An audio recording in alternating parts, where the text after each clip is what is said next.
What is going on, guys? It is your boy TKD123 here, back in here Blazing Swords. This is, of course, Save Slot Podcast, episode 16, the weekly news show about any and all things PS5, PlayStation games, and PlayStation itself. With me, of course, my luxurious co-host, the Arachknight. How are you doing, good sir?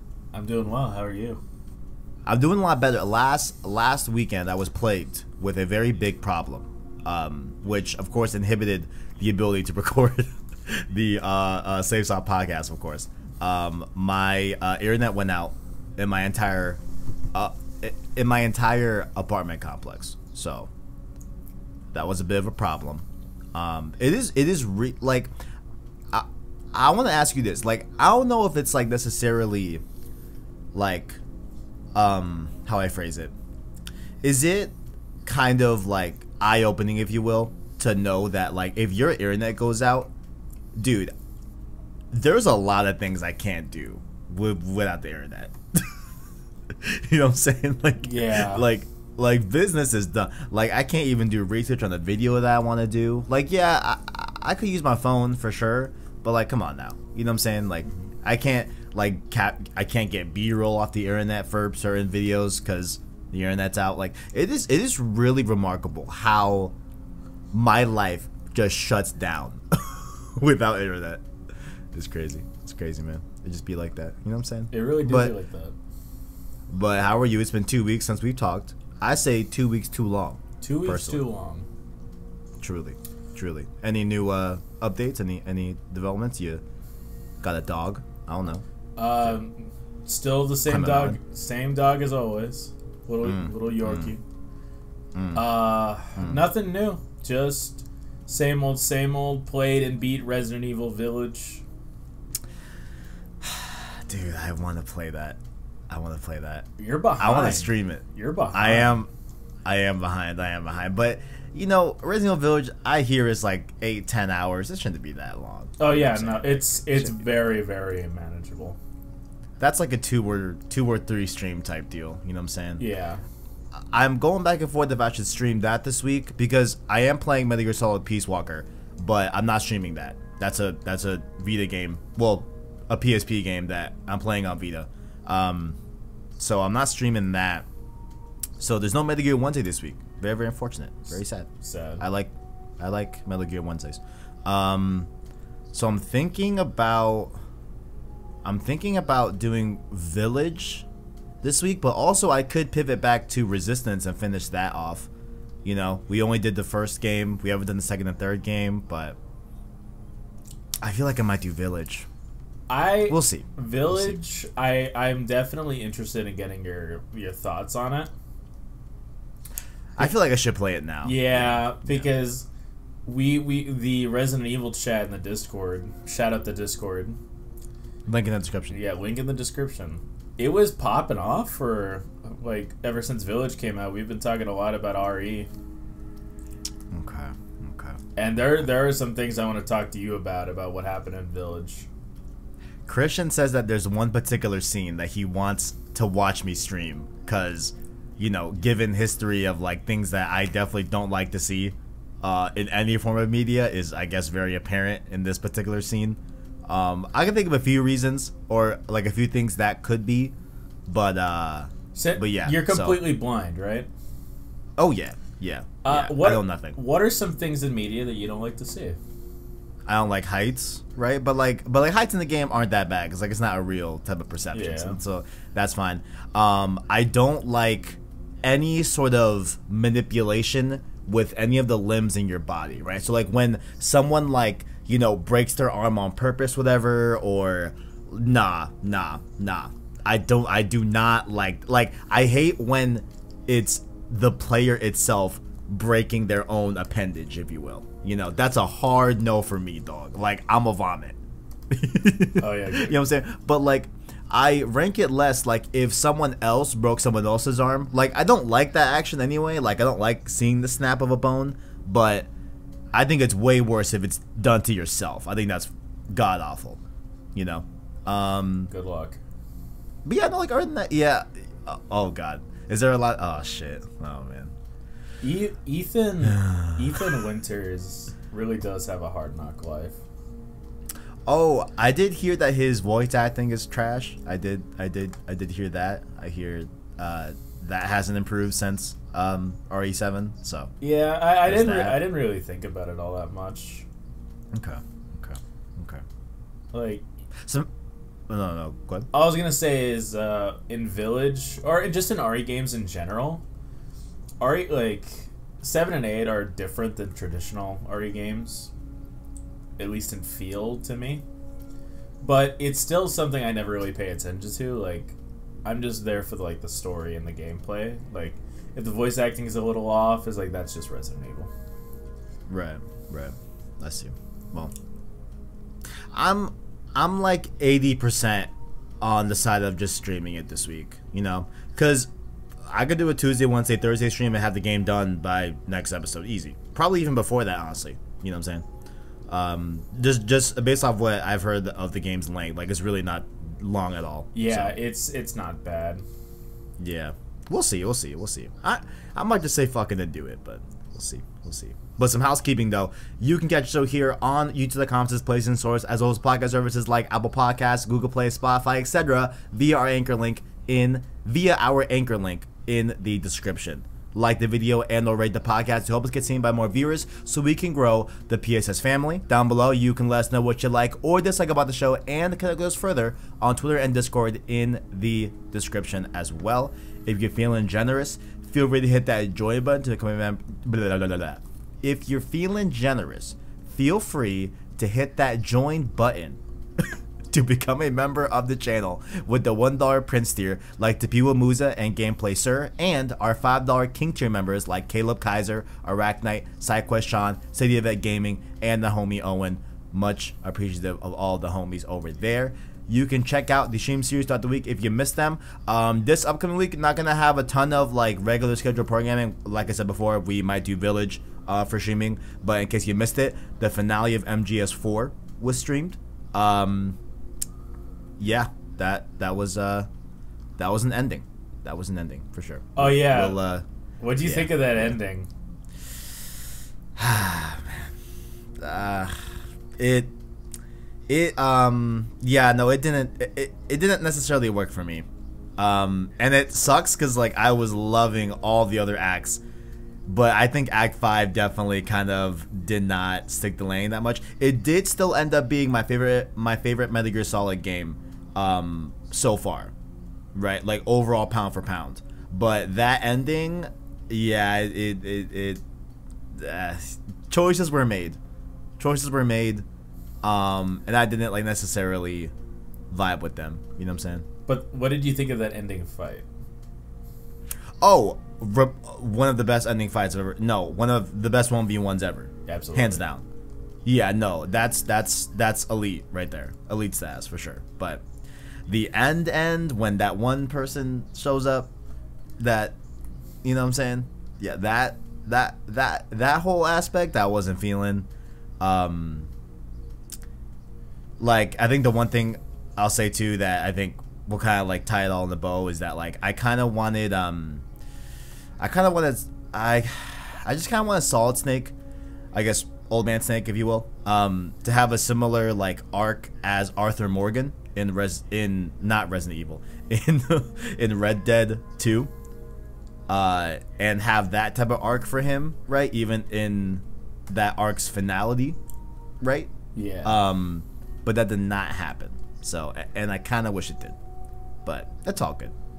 Once again, podcast reviews, let us know on Apple Podcasts and Spotify as well. Let me check the old feed here. You know what I'm saying? I know we didn't have a save slot, so I know, you know, there's probably gonna be, you know, no one over here rating us, but we'll see. Let me see. Okay, let's see. Nope. The same old stuff. You know what I'm saying? So feel free to leave us a review. You know what I'm saying? All the good stuff on Apple Podcasts and Spotify. In case you missed it on the channel, we did a PSVR 2 detail stream. I did want to just cover this first, you know what I'm saying, as I'm going over like what we covered on the channel. I did not cover a lot of things on the channel. I had a week this week, but we're gonna be back next week. It's all good. Your boy has been recovered, you know what I'm saying. I got that Phoenix down, you know, I popped that open. We're all good. But I did take some time earlier this week to talk about the PSVR 2 stuff.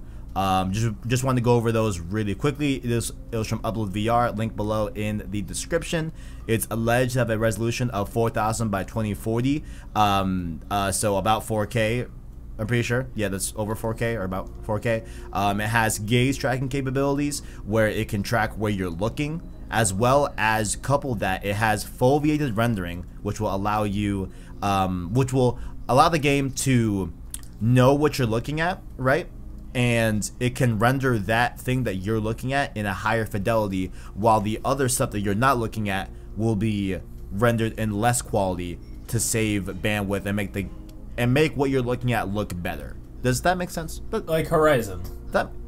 Yes. Wait, what? Like in Horizon Zero Dawn, what's rendered is only in camera view. Yes, I'm sorry. So yes, you're right. It has that. It has that. Like adaptive. Like that adaptive rendering. It's like, okay, what are we going to focus processing power on, so we don't make this game impossible to run for everybody. So actually, Rift Apart uses that too. Yep, uses that same technique. Yeah. It's become more popular. For sure. And of course, this is possible not only by the headset itself, but with the PS5, but also the PS5's SSD. So that's cool right there. The headset will also have haptic feedback as well. That's similar to DualSense. So you'll be able to feel the actual headset rumble and all that good stuff. So that's pretty interesting. And that's pretty much all the new stuff that we got there involving that. I think it's pretty cool overall. But did you have any resounding thoughts on PSVR 2? Nope. Yeah. I know you're not really.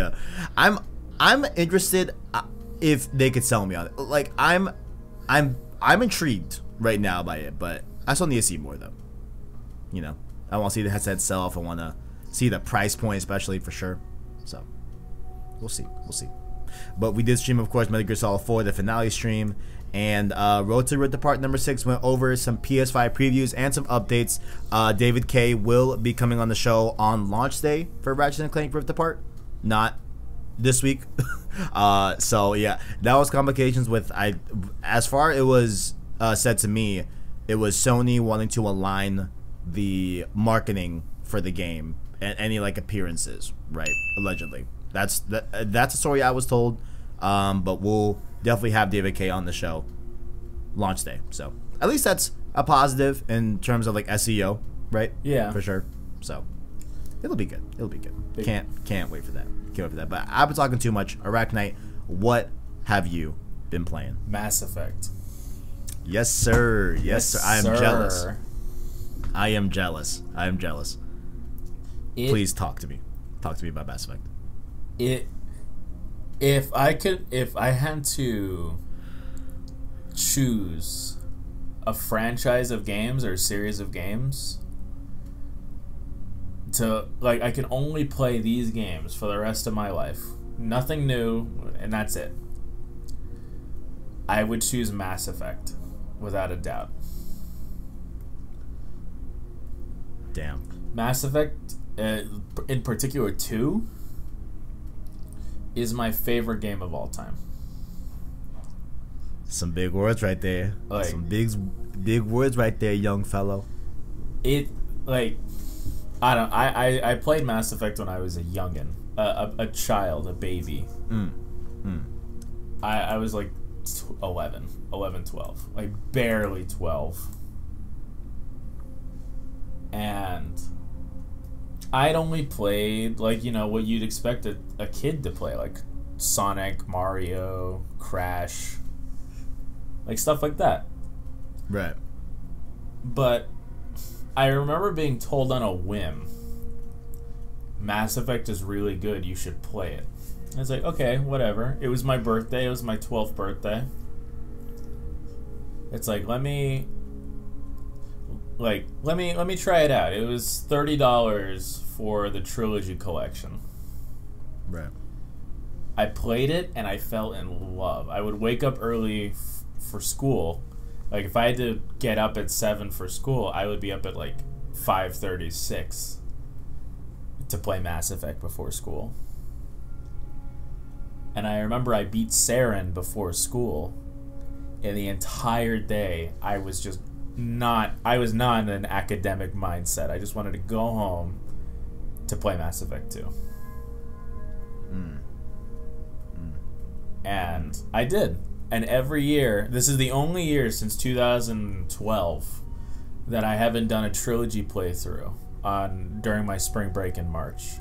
The only reason I waited is so that I could play the trilogy for the Legendary Edition. But every year since 2012, I have done a playthrough. Sometimes twice a year. Damn. I love Mass Effect. I've read the books, I've played the games, I've watched hours of theory videos on Mass Effect 3 and how it all ties together.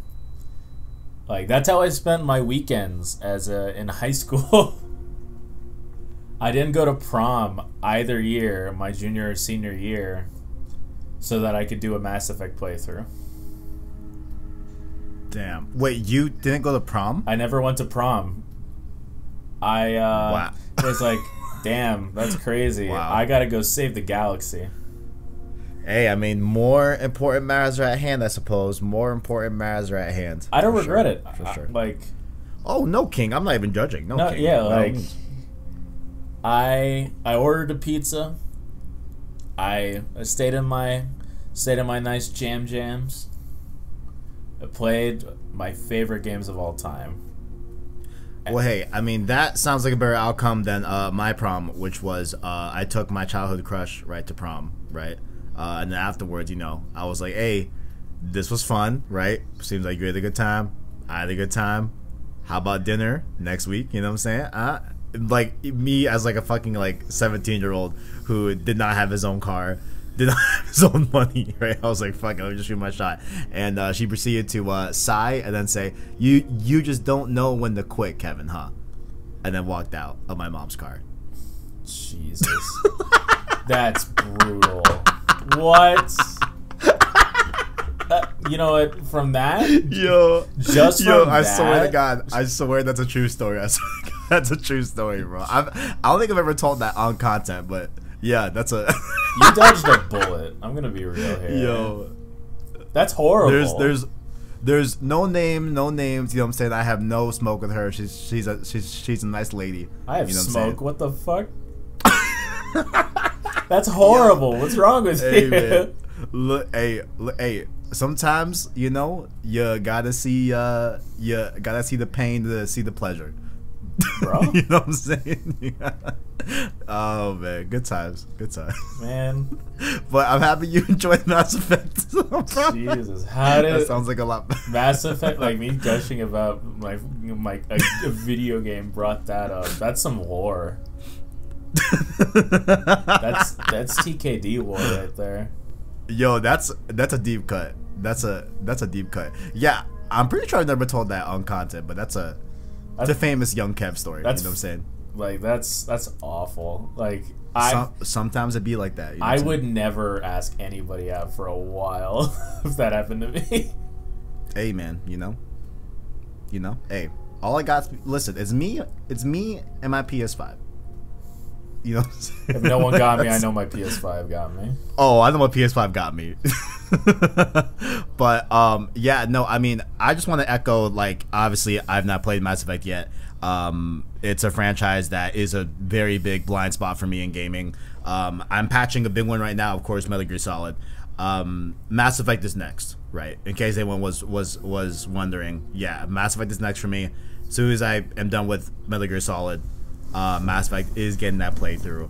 And just seeing the amount of tweets yesterday on launch day, right, of seeing, you know, people emotional on stream, right, like just seeing how much stock Mass Effect has with fans, it's very, very potent, and like it's very, very clear that the hype is real, right? And like on paper, I've said this like 1,000 times. On paper, it should be a franchise that I adore. I love Star Wars, right? I'm not saying that like it's like Star Wars, but like just in terms of like sci-fi, right? I should say that I like sci-fi a lot, right? Like sci-fi is my favorite. Like I don't, I'm not into like high fantasy, right? But I love sci-fi. So in theory, a story, narrative heavy, lore heavy driven, you know, game that is science fiction, right?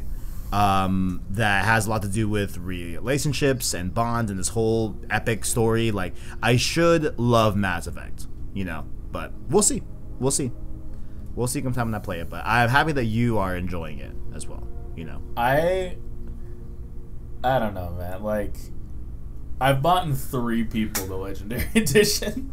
Goddamn, bro. Goddamn. I mean, in a similar fashion, I think I'm buying friend of the show and, of course, co-host of Road to Spider-Man 2, you know, not announcing it now, but it will be happening, of course, to Real Deathly. I am buying him Integrate because I'm like, listen, you have to play Final Fantasy 7, right? Oh, absolutely.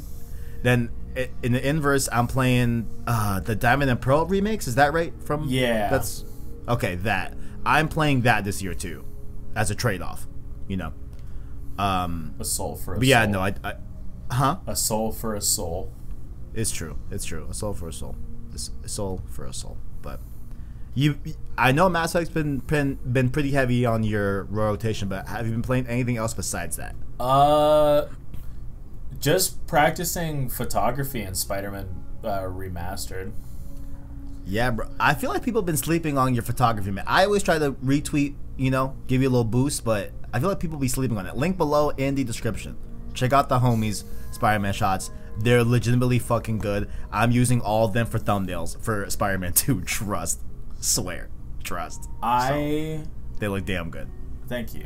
I did get noticed by like some photography page, so they got brought up there, which was you know, happy. Like, I was very happy to see that my photography is getting a little recognized. Not saying that it's like, oh, wham, why is no one paying attention to me? I do this for fun, but it shows that I'm making progress. That's how I take it. Because, like, I looked at some of my old shots from last year and even some of my Cyberpunk shots that I was like, wow, this shit sucks. Like, what was I thinking? But it's something I'm definitely passionate about and that I've developed, like, over the course of the pandemic. Mm-hmm. Is a hobby for it, and I'm really grateful, and I'm happy more games are putting photo mode in, like, baked in. Mm-hmm. And like, but to any and all game devs that are considering photo mode, put a little love into it. There's some games that just slap in a photo mode that sucks and makes it hard to use. Like the Mass Effect one. That one is super limited. Right. It is. Right. If I had to pick 2 games that do photo mode the best, Ghost of Tsushima, Spider-Man. Easy. Easy pick. And honestly, like, I don't know why devs... I mean, I don't know how much development time it takes to establish a good photo mode, right? Like, probably, that could be a big thing that... Probably a bit. Yeah. Probably, right? But if I was in charge of a game, right? Like, if we were, you know, PlayStation Store's game studios, right? Like, if we're making the next, third person roguelike with the feeling of Doom, but the character progression of, like, Naughty Dog, whatever, right? If we're doing our game, right, I would want a really good photo mode, because if the game looks pretty and people are incentivized to use that photo mode, that is literally free advertising. It is free advertising. Absolutely. Literally. It's free advertising. It is a tool so that players can market your game. You know, like, that is a big deal, right? So I would definitely, you know, boost up any photo mode. Honestly, sure. So you and I could make a good game. Like, I'm not saying the program, like the concept of a game. I feel if we had, I agree. I feel like if we put both of, like, our passions together, like what we're passionate about in games, we could make something fun. I think that we can do it. Yeah, for sure. I think if you give us, like, a week, I think we can have a nice plan for a game. Yeah, right? like a cool concept. Sure. Hell yeah. Hell fucking yeah. For sure. For sure. For sure. But that's pretty much all you've been playing for the most part? Oh yeah, no. I have been like waiting for Mass Effect. Like no, I hear you. I hear you. I've just been doing school, but no one wants to hear about that. And it's like any free time I get, I'm practicing photography. And this whole week, from Sunday to Friday morning, because it didn't launch at 9 p.m. for Steam on Thursday. Console, I got to go on Twitter and I get to see everybody else having fun. And I really considered, it's like, should I just buy a console version so I can play tonight? Yeah, bro, that's a lot. That's a lot. Yeah. I was gonna ask you because I forgot if you played on PC or PS5, but no, like I remember you did buy it on PC. I remember on the Discord Thursday night you were like, "Oh man, I gotta download it," which like I guess I understand. There's no preload because they could data mine the game, I guess. But there was a preload. There was? Yeah, on Steam, you had to wait till 7 a.m. Friday morning. On consoles, you could play at 9 p.m. On Origin, you could play early too. I see. It's they just said it. Bought it on Steam. Go fuck yourself. Yeah, that sucks, man. So that fucking sucks. I took the night off. I didn't know. I didn't know that was happening. So I work out just about every day. I only take days off if I have to, or like physically, or if I'm doing something that day. Right. So I was doing nothing that day. The only thing on my plate was Mass Effect. Took the night off. Didn't make any plans with anybody. Somebody wanted to hang out. Sorry. Hard no. Hard no. Hard no. Ordered a pizza. It was time. I was ready. Game launches at 7 in the morning. Fuck. That sucks, bro. So yeah, that seems like a big problem, right? I was heartbroken. I'm not an emotional person. Like at my core, I don't really have emotional reactions towards things very often. I was in pain. I was in it felt like a breakup. Like, I've had breakups that hurt less. It's like, hey, we're just not working out. It's like, oh, that's okay. Like, you know, you move on. You keep it moving. Right. Definitely. Mass Effect not being able... the fact that I couldn't play Mass Effect on release night... heartbreaking. Genuinely heartbreaking. I was sad. I was genuinely sad. I totally hear that. No, like, I mean, I think, like, data mining, I get it, right? I would do preloading starts at, like, 7 a.m. on Thursday, right? So you have a good 12 hours or 14 hours to download the game. I don't think that's such a big deal, right? You know what I'm saying? Like, yeah. Because Returnal was on my PS5 a week before the game came out, right? Like, come on. I would say let Steam preload 7 a.m. Thursday. No, you could you could preload. It's just the game was downloaded. It just it didn't launch. It just didn't launch. Like it's like, oh, it's there. It's like what happened to you at 8 p.m. on Returnal.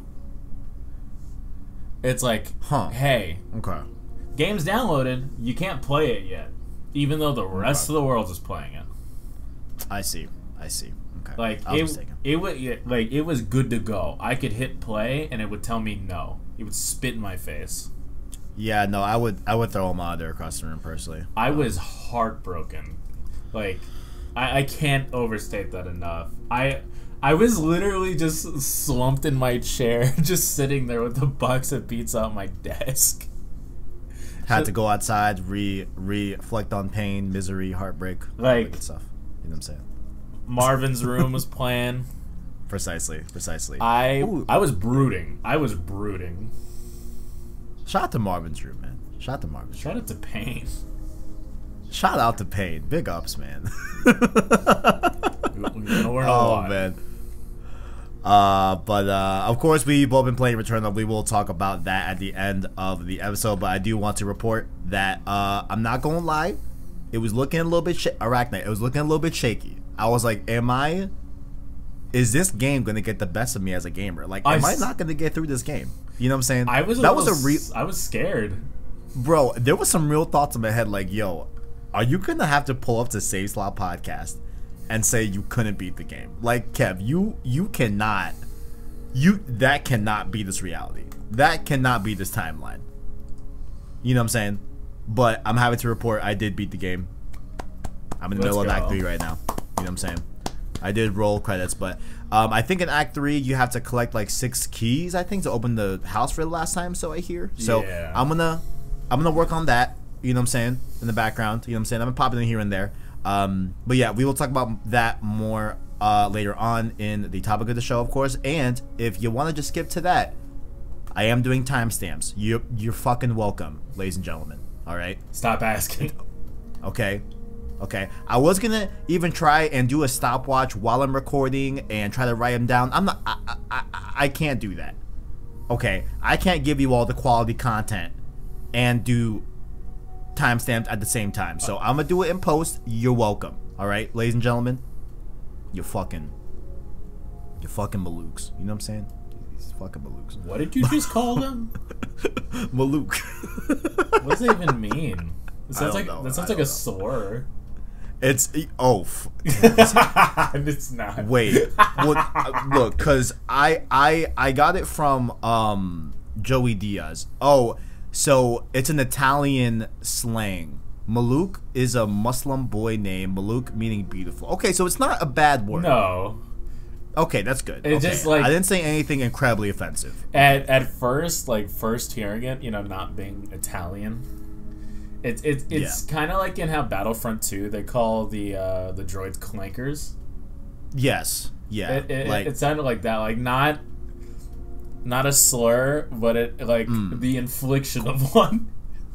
Then there is mook, though. Mook is slang for a foolish, insignificant, or contemptible. Oh my god, contemptible person.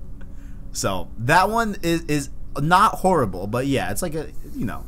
Yeah, but Malouk means beautiful, so yeah, beautiful motherfuckers. Okay.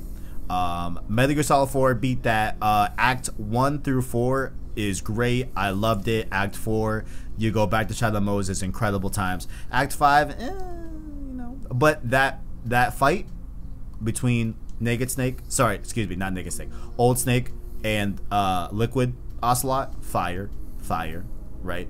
But yeah. The rest of the, just Act 5, it kind of just, you know, slips for me personally. But MGS4, pretty good. My favorite Metal Gear Solid game, pound for pound. So, cool right there.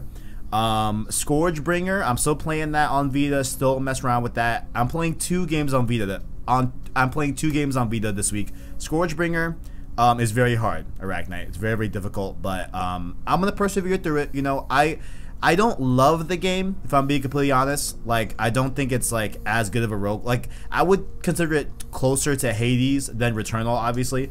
Would you put Returnal over Hades?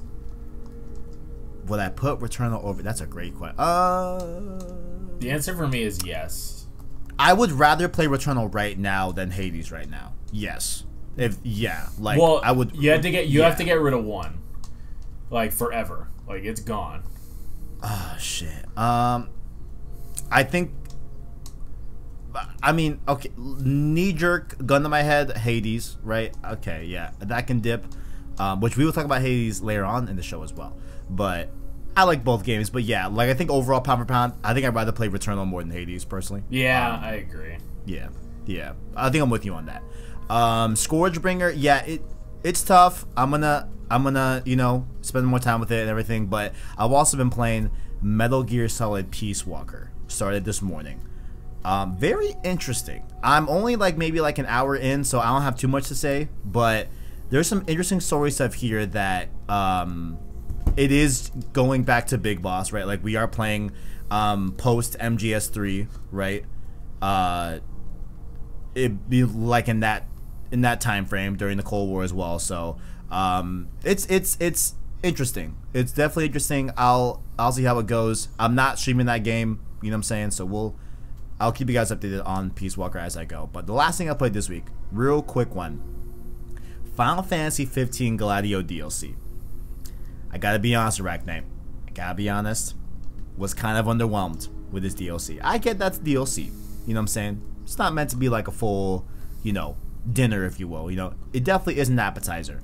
But I think that the story stuff is great, right? Like, it tells where Gladio went when, you know, he left during the main game, and, you know, how he went on, like, it's essentially he did this, you know, trial type of thing to, you know, get more worthy of being the King's Guard, right? So you get a little bit of his perspective on it, how he takes it very, very seriously, and he wants to protect the new incoming King Noctis, right? So I think it's great from a story perspective for sure. But the actual gameplay of this DLC is, like, you know, not the most, like, amazing thing in the world. You know what I'm saying? Like, I think it's kind of boring. I think it's kind of mundane.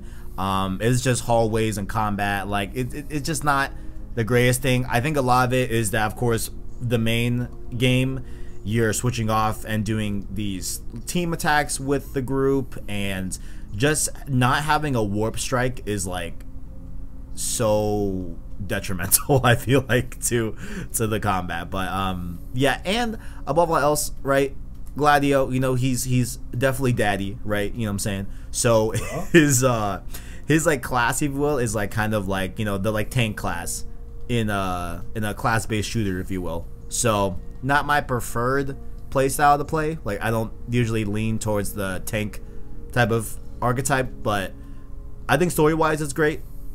Just not really in the gameplay department. Not the best thing in the world. But I'll be playing through the rest of the DLC for sure to end off my Final Fantasy 15 journey. And I also got the book. I also got the book that yeah. You know what I'm saying? I might do a little reading. You know what I'm saying? But yeah, I'll keep up to date with that. But that has been all we've been playing. But of course, we got the great Arachknight PS5 Watch still lives on. We have some interesting things here that the CFO had to say about PS5. So he was speaking to Bloomberg, right? And this is a direct quote from the Chief Financial Officer of Sony. Am I going to try to pronounce his name? I am. Hiroki. Oh, this one's easy. Hiroki Totoki. Beautiful name. Beautiful name. I like it. I wish my name rhymed like that, you know? Kevin Bevan. You know what I'm saying? Do you? You really want your name to be Kevin Bevan? Not necessarily Bevan, maybe like shit. You know what? Fuck Kevin 11 from Ben 10. I was about to make that joke. I swear to God. I'm like, do I make my Ben 10 joke? Shout out to Ben 10. Shout out to Ben 10. Big fan. This is what the CFO said. He says, quote, demand is calming. Wait. Yeah. Okay. So he says that he doesn't think that demand is going to calm down this year, and he said that even if they could produce more consoles in 2022, quote, our supply wouldn't be able to catch up with demand. So essentially, he says to expect shortages of the PS5 through 2022. So yeah, there's that. PS5s are incredibly hard to find. And we have another story here that kind of goes in tandem with this, where the PS5 stock in the UK was so bad, right? It was so bad. Shout out to Owen. That the Shout out to Owen. Wait, why? The UK. I'm stupid. No, you're good. I'm stupid, yeah. Shout out to Owen over there. You know what I'm saying? Water. Bottle of water. Tuesday. Tuesday? Do they say it like that? Yeah, they put a lot of C's in there. Tuesday? Yo, shout out to the UK. I like saying brev, you know what I'm saying? Like, is that the same country? I like how it would shout out to Owen to smoking him. Oh man, shout out to the UK. I bet they make fun of our accents too, so. I mean, yeah, Southern. Oh, definitely, yeah. Absolutely. Yeah, definitely. I don't blame him. I don't blame him either. Make fun of them down there, you know? It is what it is. It is what it is. You know what I'm saying? but the PS4 outsold the PS5 in April. That's fucking sad. That's very sad. You got any overwhelming thoughts on all of this? Overwhelming? Or over-encompassing, all-encompassing thoughts about PS5s not being able to be found again. I guess now, Arachknight, I've been seeing that, like, you kind of really just don't care anymore. You know what I'm saying? Because, you secured the bag. Honestly, I was debating whether or not to make a joke, because, like, imagine not having a PS5. And same. Then I remembered, like, the trial. You ever play Heavy Rain? No. Heavy Rain is... There are a lot of trials in that game. I feel like I went through those trials to secure this thing, and it was worth it. Like, absolutely worth it. There's a reason why it's one of the best-selling consoles of all time. True. I love this thing. I'm super happy with it. I feel bad, like, because there are people out there that really want one and can't get one. We have people in our own Discord, avid PlayStation fans, struggling in the soup lines, hoping for a PS5, and they can't get one. In the soup lines, in the kitchen. Yeah, man. But at least going into the main news here for the week, it looks like Sony is looking to make some strides to help alleviate this whole PS5 stock issue. So here's what's going down here. We did talk about this a few weeks ago. I forgot which person at Sony said that we are looking into possibly changing the internal design of the PS5 so that we can make more of them. It looks like that is going to be the case. And so this website, TSMC, again, link below in the description for this article via Pushsquare. It looks like they will begin to manufacture a, quote, new semi-customized 6nm chip for the system starting in 2022, which would replace the existing 7nm chip used in the console right now. It's unlikely that this will result in the change of external appearance of the appliance. They call it appliance. That is weird. Although there may be additional benefits. Yeah, it's like, I would not call PS5 an appliance, but I mean, I don't know. I mean, in terms of like how important, like I would weigh my PS5 as important as like one of my core appliances, right? Like a shower, a stove. Gamer? I mean, right. Like, bro, I'd give up my PS5 in a heartbeat if I could still take showers. You know what? Okay, shower's much. Shower's too much. But like, if it was like my microwave versus my PS5, I'm gonna have to really think about that for a little bit. Yeah, I'd still give up the PS5 for the microwave, gamer. But would you? You ever have a cold food, gamer? There's an oven. I can figure it out. I have an air fryer. You know what I'm saying? You're telling me you're gonna throw rice into an air fryer? I mean, look. We also live in the desert, bro. I can figure out a way. Yeah, I can figure out a way to heat up my food. Okay, listen. I'm a man of ingenuity. All right, call me Tony Stark, bro. But it's let me see here. Although there may be additional benefits such as more economic power draw. So as far as I'm aware, right, I heard one person talk about this. I forgot which podcast I heard talking about this, but so what this will achieve, right, if they're able to convert the 7nm chip that's on the PS5 right now, that's in our PS5s, right, to a 6nm chip, as far as I'm aware, the chips are made in big sheets, and they're cut to be put into consoles, right? So if you have a smaller chip, but the same sheet size, you can make more chips per sheet size. It's like a per cookie cutter. Sheet size. Yes, thus more inventory overall. Does that kind of check out? Yeah, I think that makes sense. Yeah. Why? My initial thought is, what? Because there's a reason they did 7, right? Mm-hmm. What difference? Because if they could have done 6 initially, they would have. So what is the drawback between 6 and 7 that they wanted to mitigate? That's a great point. That's a great point. That's like, a great point. If you, I'm trying to... They're trying to make more cookies with the same amount of dough. Let me see. So although there may be additional benefits such as more economic power draw. Okay, that makes sense because like you guys have a smaller chip, so maybe there's less power required to power that chip. Doesn't I guess, but that, yeah. I'm sure there's some sort of drawback, right? You know, or maybe it's so minuscule that it's not going to really big that big. Because I know we talked about it when this first came out. Like, what is going to be the trade-off to changing the chip inside the PS5? Like how will that all play out? You know, interesting stuff though. Interesting stuff. Very interesting. Yeah. So we'll see. We will see. But that news story was also a part of last week's news story because once again we missed last week. So another big thing that happened last week was of course the Discord integration. I did do a stream talking about this when it first came out, but I did want to read a few things here from Jim Ryan discussing the new Discord and PlayStation partnership. Quote, our goal is to bring the Discord and PlayStation experiences closer together on console and mobile starting early next year, allowing friends, groups, and more communities to hang out, have fun, and communicate more easily while playing games together. From our first, let's just say, no, that's pretty much the root of it. They have invested, I forgot how much money, I don't think it says here on the article, but they did do an investment round with Discord. So there are in like so there is some sort of like official partnership going on with them. It's Class A confirmed, coming out 2022. This whole thing and the fruits of this whole thing. But how do you feel about Sony investing in Discord and integration coming to the PS5 and I think PS4 as well in 2022? What are your thoughts, Arachknight?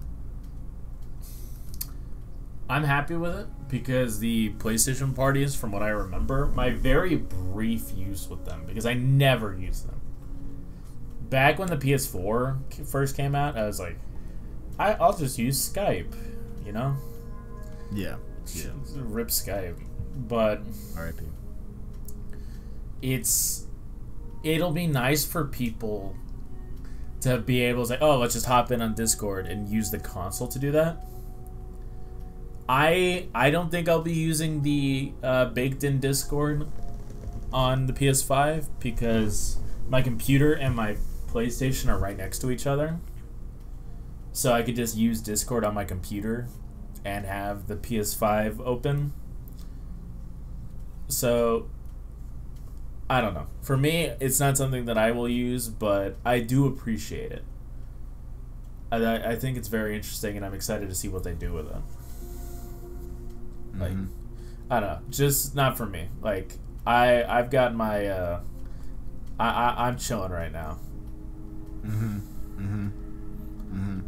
Like, where I'm at is like, this is not for us necessarily, right? Arachknight, like, we may be able to get access to our Discord name under it saying, hey, you know, so and so is playing Returnal, or so and so is playing Ratchet and Clank, yeah, right? Like, cool. under our Discord thing, that's cool, right? But I think the main reason why you should be hired for this is if you are someone that has friends that are like us, that have setups and that have Discord right next to our console. It's not that big of a deal for us to use Discord while we're playing a game together. And you want to be in that experience because I think you're going to be able to join Discord, you know, join Discord chats and join Discord servers and all that straight out the console. Right, I think that's a great thing because I have friends that we have to all switch to party chat because they don't have Discord and it's annoying as fuck, and party chat sucks. You know what I'm saying? Yeah, party chat's really bad. It's god awful. No, stop. I don't. No, yeah, it's yeah. It's not like the worst thing in the world, but like it's pretty close to it. You know, it's pretty close to the worst thing in the world if I'm being honest. But I think it's gonna be great for those that, you know, have friends that have Discord and all that, and they're gonna be able to join in from their console. I do question how they're going to make the experience, like UI wise, on PS5 using a controller, right? Maybe I'm thinking too much into it, but like I feel like Discord is like a pretty, not like a crazy hard software to use, but it is a little bit intricate that like if it is exactly like how it is on desktop on PS5, I don't think that's going to work. I'm sure they're going to figure it out, right? And just make it like very streamlined and make it easy to navigate and all that. But I am curious about that as well. But we'll see. So cool to see that Discord is coming to PS5 and PS4.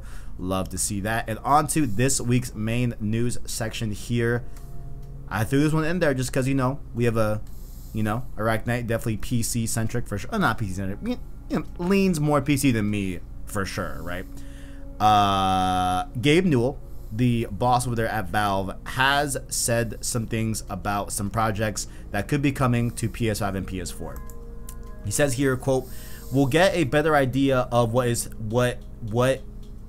the hell? What it has planned?" Oh, okay, because it makes sense. So what Valve has planned by the end of the year, will Steam be putting when? So god damn, I hate when they write articles. Okay, some student asked Gabe Newell, "Will Steam be putting any games on consoles, or will it just stay on PC?"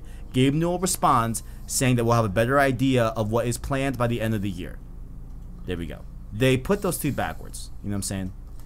I'm dumb. I can't really follow that well. You know what I'm saying? Right. So, how do you feel about this, Arachknight? You know, we could be getting some Steam games, you know, on PS5. Which ones do you think are likely? I have one that comes to mind pretty highly, but what do you think? For people that don't have a computer, that sounds great. Why would I use Steam on my console when I could just use Steam on my computer? You got a fair point. You got a fair point. The one that I can see being announced, right, is if they do a PSVR 2 announcement, I bet Half-Life Alyx is a day one launch game, right? You know what I'm saying? For PSVR? Yeah. I bet Half-Life Alyx is like one of the day one games that premiere on PSVR 2. For sure. And like that's what they're talking about, you know. But because like I mean I can't think of any other like big Steam games that would make it to PlayStation that aren't already on there, right? Yeah. I mean, yeah, I just can't think of anything just because like I just don't know that ecosystem that well, right? So maybe there's like another game on Steam or something that Valve has made that makes a lot of sense, right? Like let me know down below.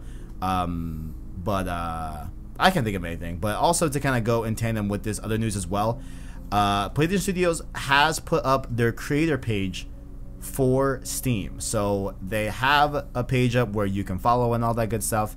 They have things, of course, like Horizon Zero Dawn, Days Gone that just came out for PC as well, and all the good stuff.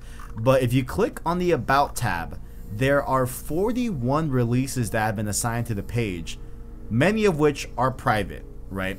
So a lot of this list does include the Helldivers DLC, which is about like 16 items or so. Oh wait, actually no, 26. Yeah, 26 pieces of items just for Helldivers alone with his DLC and all that. So there's 15 others that have yet to be announced that are still privated, right? So what do you think about this, huh? That sounds like a lot. Sounds like a lot. I'm excited to see what they put out. Like, if you had to pick any PlayStation exclusive game to be on PC, I guess what would you pick?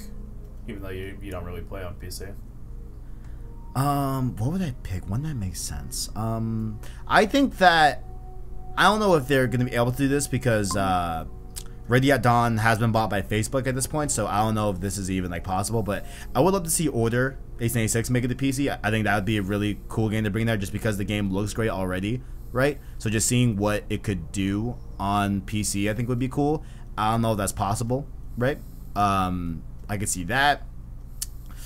I think the obvious one that I think will actually make it to PC now, I probably wouldn't have said this like a few months back, but I think Last of Us is up there, right?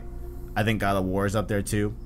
You know what I'm saying? So yeah, like, but I think the number one that I think will actually happen is probably God of War, if I'm being honest. You know, God of War on PC would be a dream. Imagine Ghost. Oh fuck. Yeah, Ghost would look great. Yeah, for sure. I bet that'd be crazy. For sure. I hear you. But do you have one that you really want on PC that's not on there yet? No, nothing really comes to mind. Like, I guess God of War. Just, I don't know. Final Fantasy VII would be cool, so I could play that. Like, I could just bring that on my laptop. Hell yeah, hell yeah! I like that. I like that. God, dude, I can't wait for Integrate. I don't have. That's gonna be a really rough week for me, bro, because I have Rift Apart and Integrate. Like that's a problem. That's a big problem. But we'll get there when we get there. But yeah, so pretty cool to see. I mean, pretty cool is a way to look at it, but like I just think it's just interesting. You know what I'm saying? Like I don't have a PC, right? So I'm not really that affected necessarily, but it is cool to see what they do. I can't wait to see like Days Gone sales numbers. Are you gonna buy Days Gone on PC? No. Okay. Yeah. I figured. Just very, very quick. Gonna buy it? Nope. Okay. Yeah, I definitely figured, but I'm curious though. Just see how it sells. I'm excited to see how it sells, because that'll be a big indicator of whether or not they keep pushing this initiative. Because nobody buys it, then why port it? Good point. Yeah, and like I don't think Horizon sold that crazy on PC. I don't think. I forgot those numbers, but yeah, I'm eager to see sales of multiple PlayStation games coming to PC and how much they sell for sure.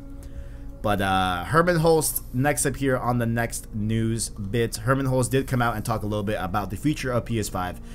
It says here that the PlayStation Studios group, which houses of course the likes of Naughty Dog, Insomniac, all of our favorite first-party developers, have more than 25 titles in development for PlayStation 5. Nearly half of which are entirely new IP.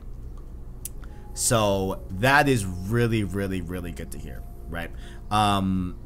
Obviously, like, and he also seems to push the essence of like them being from different regions of the world and big, small, and different genres as well. So I feel like this is definitely a reply to what we talked about, how there was that Bloomberg article that came out where Jason Schreier wrote it, about the whole Last of Us remake and all that, and like Days Gone, and like how essentially like it was being said that PlayStation games are going to be a little bit more safe and a little bit more things that we've already seen before, a bit cookie cutter, right? So I think that having this statement is a direct response to that overall. So I did want to hear what you think about it overall. I think this is great to hear. Like, it's kind of hard to pull out any negative aspect of this, to be honest, but what do you think? I don't really have any thoughts on it. Like, cookie cutter, like, I do like a little risky, like, something a little weird in my games. Like, because if, I know I didn't love it, but if every game was cookie cutter, we wouldn't get games like Death Stranding, which a lot of people loved. Same here. Well, no, like, same here as in, like, I love Death Stranding.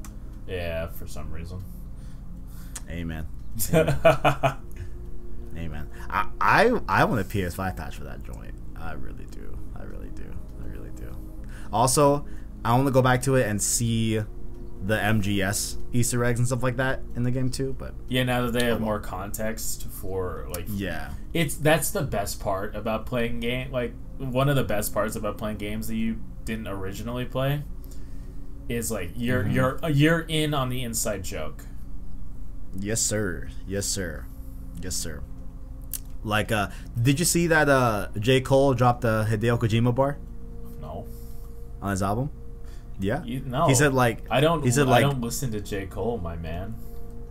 Oh, I'm sorry, sir. My bad. Apologies. Dude, you literally have seen screenshots of my playlist. I'm literally listening to the Final Fantasy soundtrack right now. Like, oh man. I don't listen to that. Like, he's like, oh yeah, you hear the new album? I was like, fuck. Well, hey, it was going around Twitter. I figured you peeped it, and saw some about it. But you know what? It's cool. It's fine.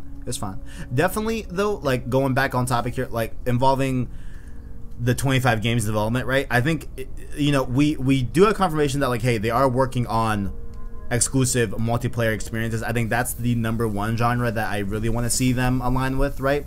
Like at work, like, you know, I was thinking, because like oftentimes at work I think about, you know, like PlayStation right now, right? And I obviously, it's clear that they have single player experiences already in the bag. That's what they do best, right? But I think they really are just not doing well in terms of multiplayer. Ghosts Legends was great, right? Legends was fantastic. We have factions coming out, and now we have, you know, Firewalk Studios making a new multiplayer game and everything. So I just hope that that kicks up more, and you know, we get some good multiplayer experiences out of these 25 games in development. So yeah, pretty cool news right there. Nothing crazy, but yeah, nothing nuts. I half of them are new IPs, so that still leaves half for Infamous. It's true. You right. So right. Please. Yes, King. Talk that talk, King. Talk that talk. Next up here, this story is just an interesting stat that I found, right? I'm going to just start reading here. This is from Sammy Barker. It's titled, PS5 users are playing more and buying more than PS4 early adopters. Contrary to common opinion, there aren't a million PS5 consoles sitting in scalpers' warehouses. The system is outperforming the PS4 when launched, aligned despite unprecedented demand leading to stock shortages. Need some proof? Well, according to Wired, owners have logged an outrageous 81% more playtime on the next-gen console than what was achieved on PS4 during the same post-launch period. So this is fucking crazy, right?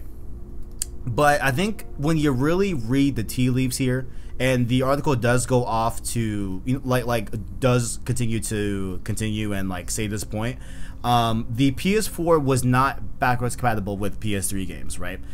So I think there is that to take note of here. Like, yes, it is impressive that the PS5 is having 81% more playtime on there, but I would love to see the breakdown of like how many of those hours are exclusive PS5 experiences, right? Like Returnal, like technically Demon's Souls remake, right? You know what I'm saying? Like I'm eager to see that number specifically, because I bet it'd be a lot lower, but I think overall I think it's still impressive where, like, you know, 81% more playtime on the PS5 as opposed to the PS4 during the same post-launch period. What do you think, Arachknight?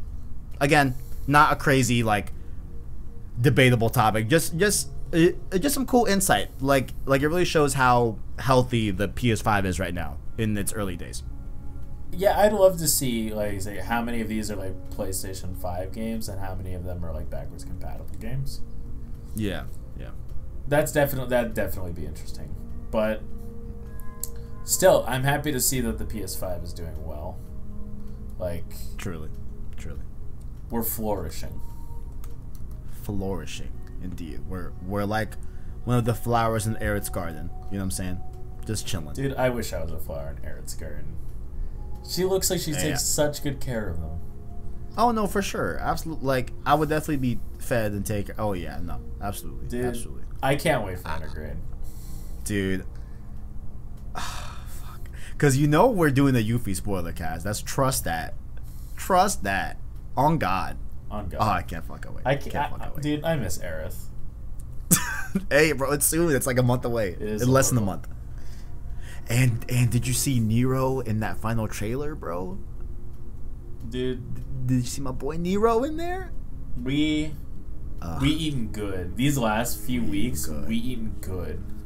We're eating good as fuck, bro. I can't wait. And I'm not full yet. I'm not full. I'm gonna keep eating. I'm gonna keep fucking eating, bro. Next up here, we did get some new PS5 controllers. We got 2 new colors: Cosmic Red, Midnight Black. I'm gonna keep it honest.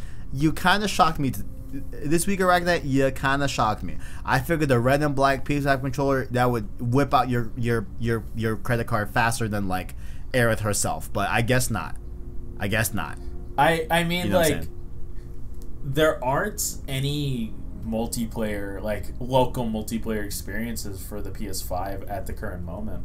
So why would I need more than one controller? I mean, you're not wrong. I've bought 2 controllers, I think. Well, one separate and then one that came with the console, of course. I did buy the black controller. I'm sorry. You know, it looked too sexy. You know, so I did cop the black controller. Can't wait to get that in. That's gonna be my main controller. You know what I'm saying? And but yeah, no, you're right. Where it's like I didn't need the black controller, absolutely, but I did still want it though. Yeah, you know what I'm saying. So it's a want, not a need. Truly. And then now I do question like, sorry, I'm putting back my controller. I do question like if they do sell the PS5 plates separately, officially from Sony, right? Because I do still want the sacred symbols on the inside of the plates. I want the logo. You know what I'm saying? Like I still want it to be from Sony if they're ever gonna sell custom plates. I do think I'd get black plates from Sony. You know what I'm saying? For my PS5, but yeah, if you want a red controller, if you want a black controller, you know, you can get those right now. They are gonna be shipping out, I think, the week of Ratchet and Clank and FF7. So it should be here by the time those games come out. So pretty cool right there. But yeah, you can pick those up if you want to, for sure. Also, the red on that controller was kind of whack. Really? Yeah. Okay. Is it too bright? Is it too dark? It's the shade. The shade. Okay. Like, the hue. The hue, yeah. Like it looks more. It's like a red purple. When I want like a blood red. Okay. Like would you call crimson? Yeah, crimson is what I want. Yeah. Okay. I appreciate that you like crimson red. I appreciate that you like crimson red. I'm a fan of cobalt blue personally. You know what I'm saying? Cobalt. I like a nice cobalt blue. Cobalt, I can vibe with that. Like my favorite shade of blue is either navy or like a blue gray. Navy's okay. Ooh, so you like a blue steel type vibe? I Yeah. can fuck with that. I can fuck with that for sure. Like I am all right. I'm Spider-Man, right? Crimson red, like a dark blue. Like in like some lighting, it looks black. Okay. And like maybe like that white Insomniac Spider-Man logo. That would be my kind. Those are my kinds of colors. Plus, I don't like red with blue light. Red and blue can look good in some instances, but like red baked in with a blue light doesn't hit it for me. So if I could customize the colors on the lights on the controller, yeah, I can work with that. But I don't know. It wasn't my cup of tea. Yeah. I know they tweaked the colors on Spider-Man's suit for Spider-Man Remastered, because I did feel like the blue was a little bit kind of like both the colors on the suit, like the blue and red, I think felt or looked a little bit washed out, right? And sometimes the red looked orange in some shots. Yeah, right. That was horrible. So I think they changed it in the remaster, right? Like, are those hues more vibrant, if you will, like more of a prominent red and prominent blue? Yeah, absolutely. In the remaster? Absolutely. Yeah. Because I still haven't played remaster. I'm playing that on lead up to Spider-Man 2, of course. You know. I can't wait for Spider-Man 2. Oh fuck yeah! Man. Sony, like I know this is a PlayStation podcast, but like Sony really just does hit it out of the park. Because God of War, excited for it. Spider-Man, excited for it. Like Ratchet and Clank. We just got Returnal 5x7 remake Intergrade. That got extended for another year, like that. Hell yeah! That exclusivity. There's actually, I think Intergrade's 6 months. That I didn't put it in the news roundup, but I think it's 6 months actually for Intergrade, which is interesting. You know what I'm saying? So we eating good here. Oh yeah. And I mean, there's a lot of word on road. Even though I have a slight inkling that I'm not too sure now if Horizon Forbidden West is coming out this year. Apparently, a lot of insiders are saying that it is. That like you should not worry about Horizon. It is going to hit this fall. Apparently, allegedly, but God of War absolutely not. Duh. So, dude, if this year we end off with Horizon Forbidden West, bitch, let's fucking go. Let's fucking go. The only thing that hurts this year is that we still don't have a fucking Horizon Zero Dawn PS5 patch. That's some bullshit, bro. My man's hurting. Bullshit. Give me 60 fucking frames, please. Fuck. Pissing me off. But what Sony did give us this week is a final play-at-home update. This is the last one. We got something that I wasn't expecting, but I'll take it. I'll take it. So we did get a ton of different content for free for a multitude of different games, right? So, Arachknight, I know this is a list. Should we go back and forth? Do we want to read all these? Or just, like, how you want to tackle this? You know what I'm saying? There's not that many here, you know? Lists always worry me. It's not a long list, I promise. It's like 1, 2, 3, 4, 5, 6, 7. It's 9 games and then what they have in them. We can knock it out, right? Yeah. Okay, I'll start. We'll go back and forth. Rocket League, you get the PlayStation Plus pack.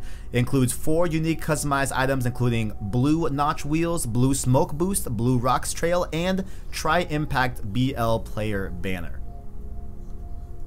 Next we got Brawlhalla. We got the Rayman Legend Unlock, the Sir Railot skin with axe and gauntlet weapon skins, the Shrug emote, yay, and the Grim Sidekick. I feel bad. These next 2 are short. I'll read both of them. You know what I'm saying? But I want to read Rogue Company. Let me read that one. Destruction All Stars, you get 1,100 destruction points. MLB The Show 21, you get MLB The Show 21. 10 The Show packs. So I'm sure Teruo Deathly is out there crying for that for sure. So that's cool. That's cool. Also, my boy Warsama crying for that Rocket League stuff too. Oh wait, no, he's on Xbox. Fuck him. Never mind. I'm just kidding.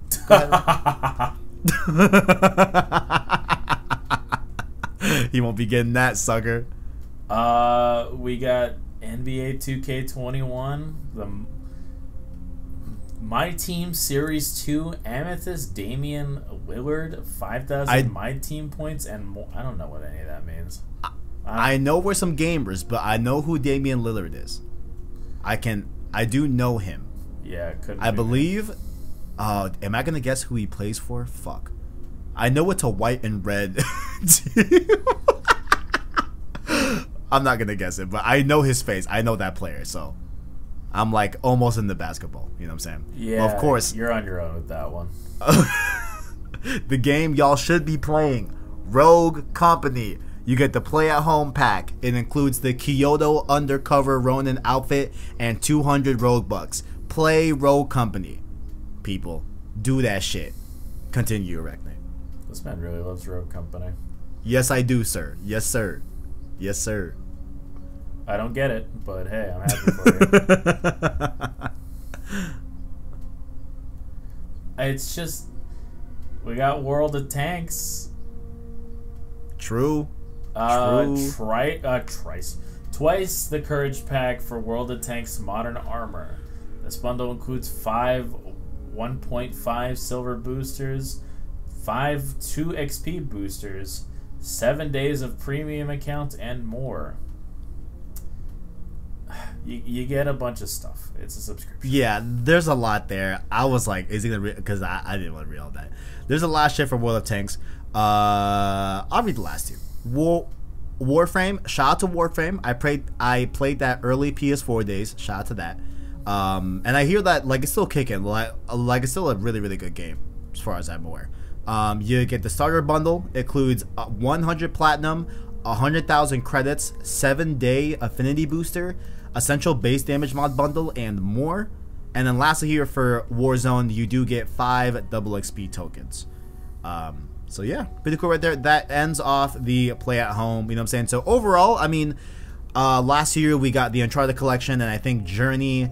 This year we got Ratchet & Clank, 2016, Horizon Zero Dawn, and then all these. Overall, all things said, you can't hate on it. You know, seems like a really good offering for play at home. So pretty cool right there. You know what I'm saying? I thought they were gonna give away oh shit, what could they have given away? I don't know. I thought they were gonna give away like another first party game, but this is great. You know, this is cool. Like serves a lot of different communities, you know, Rocket League, like NBA, MLB, Road Company. You know what I'm saying? So a lot of good stuff there. So pretty cool right there.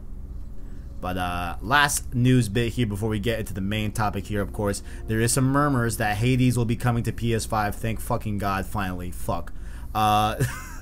So it has been rated in Korea according to Gamatsu, but it is the PS4 version. I said PS5, I misspoke.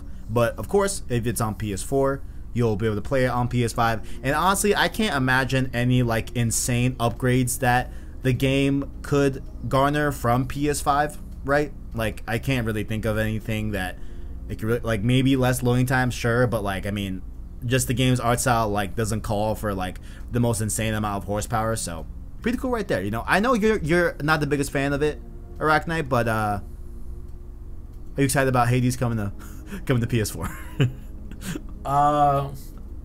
Yeah, it's solid. Yeah.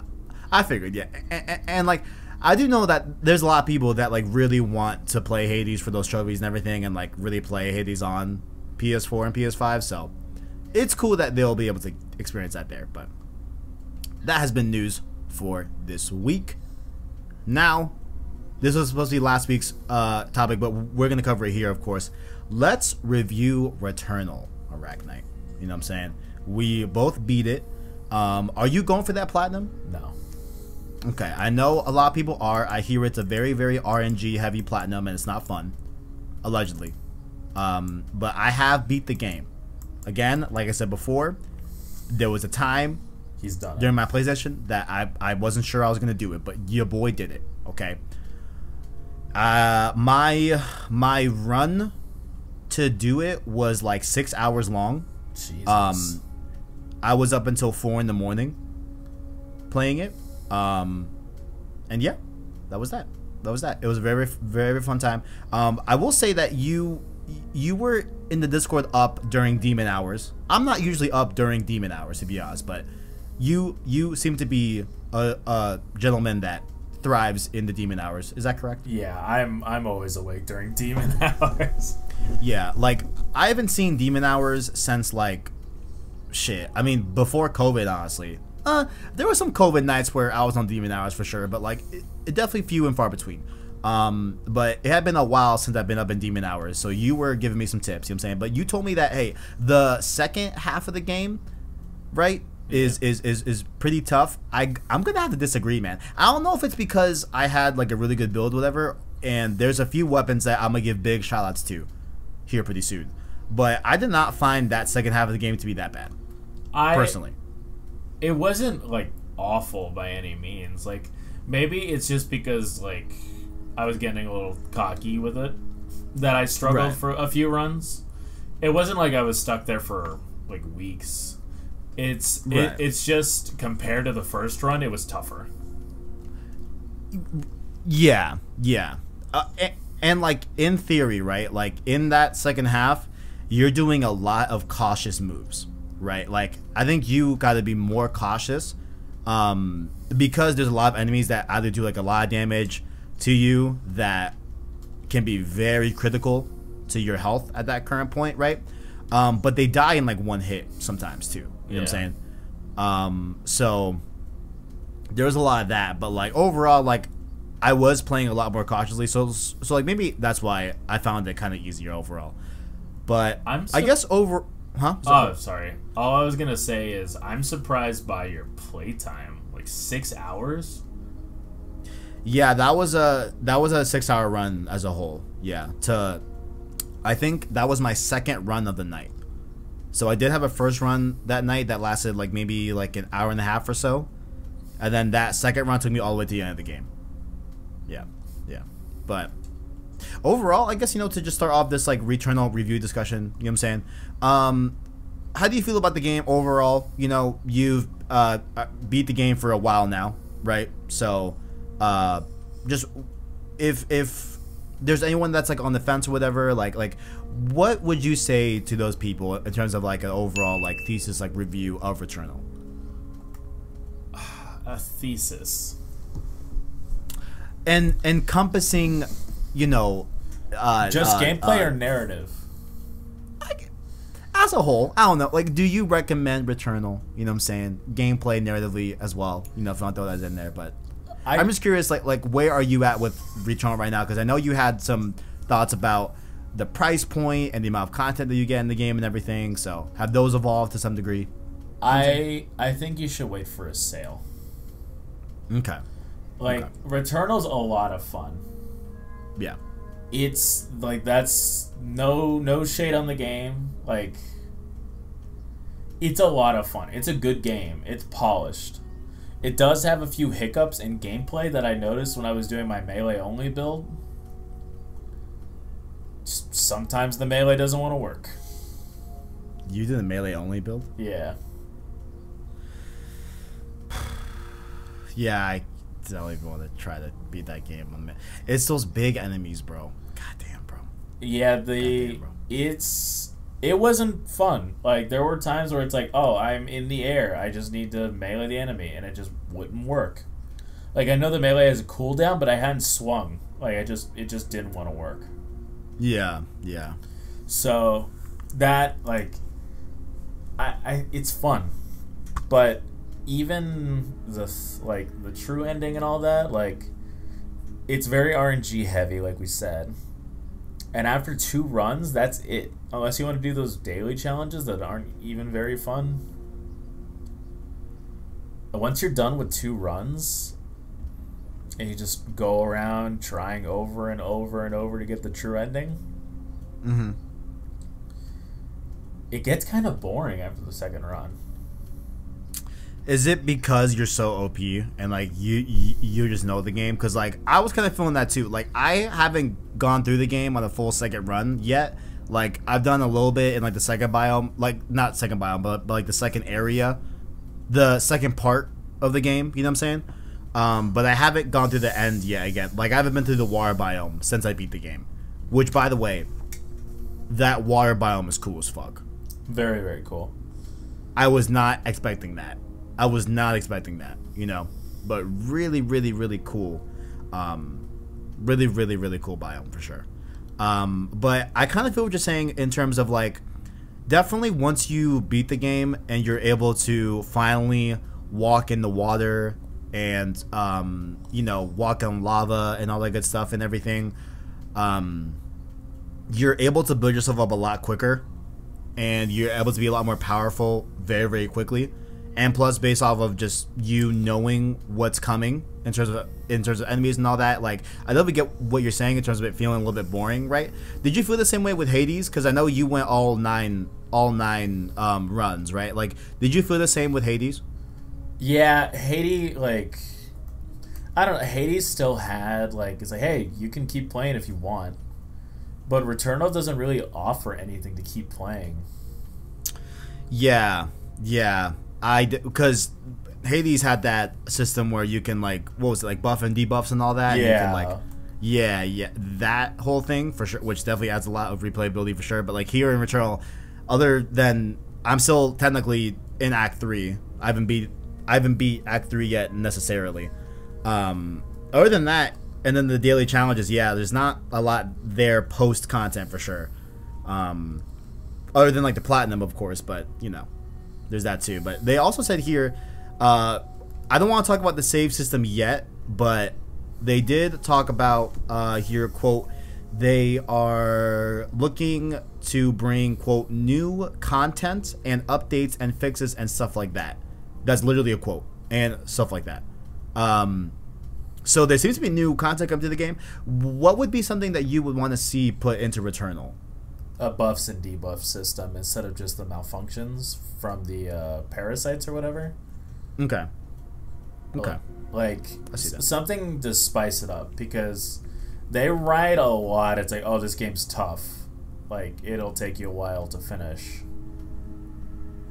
But they don't account if you're built different. That is very true. That is very true. Very, very true. Yeah. Yeah. Yeah. So, definitely. I finished the game the night after release. I finished my first run the night of release. and the rest of the game was like my second run. I was done the night after release, and after that, it's just like, okay, now what? Yeah. I gotta say, man, like, I feel like I truly feel that like anyone can beat this game. You know what I'm saying? Like, and I just hate seeing on the timeline like a lot of people just like dip out and, you know, just quit or whatever, you know, because like I honestly feel that like, yo, the game is very forgiving, right? Like, I think that there's just a lot of ways that, you know, you just spend more time with the game, and I definitely think it's beatable. You know what I'm saying? But I don't really agree with the people saying it's like, oh, this is some Herculean task. Like, if I could do it, I promise anyone can do it. I fucking promise you. Like, give yourself a little more credit. No, I mean, like, I think I am good at games, right? From a very like general scape, but like, I don't think I'm like incredible at games. You know what I'm saying? Like, I don't think I'm like, because, you know, like, being necessarily like good and like skillful at games is not really something that like it's not on like the top reasons why I play games, right? Like, I play games, of course, for entertainment. For I mean, I love a good story, right? You know, I love, you know, the physical gameplay, of course, right? But like, I don't really seek out to be like the most skillful player in any given game I'm playing, right? Except for Roll Company, I'm fucking nasty at that. But yeah, man, like, I don't know. I just feel like this game is really not that hard. It really isn't. You know? Yeah. Like, people, I don't know. Like, anybody can be Returnal. Anybody. I agree. I agree. Like, this might sound a little harsh. Oh shit. But like, talk to him. Talk to him. It's just like, I don't know. Get up. Like, get back up. It's like, oh, like, Returnal's too hard. Get back up. Don't be a baby about it. You paid $70 to give up. You paid $70 to be a baby about it. I mean, here's what I will say, right? Like, in defense of that statement, right? Returnal, there are so many ways for you to have a much easier time with the game, as long as you pay attention to what, like, get a damage siphon, right? As a backup, get an obelid siphon, right? Always get the astronaut, and enable those reconstructors if you feel like you're on the pinnacle of death and you have enough ether. And like, those are just 4 easy ways for you to be able to be successful. And when you start getting into those higher tier weapons, like towards like level 30 and all that, I got a Dreadbound Arachknight that if I went on like a 3 streak and I kept up my multiplier, it gave me an automatic damage siphon that had no time limit. W. So like, I was unstoppable. I was fucking unstoppable. So again, I wanted to give a shout outs to some weapons. Shout out to the Dreadbound, one of my favorite late game weapons that you get. Big ups to that. The best weapon in the game. I don't know how you feel. The Electropian Driver is the best gun in the game. Not my cup of tea. Besides the carbine. My go-to is easily the carbine. Yeah, the carbine is really good for the majority of the run. I feel like when you get into that late, at least how I felt, right? The later biomes, I think the driver might be the way to go in some instances. You know what I'm saying? Just because like it kills so fast. It kills so fast, bro. And it's so easy. You know what I'm saying? I don't know. So, do you just not like the driver at all?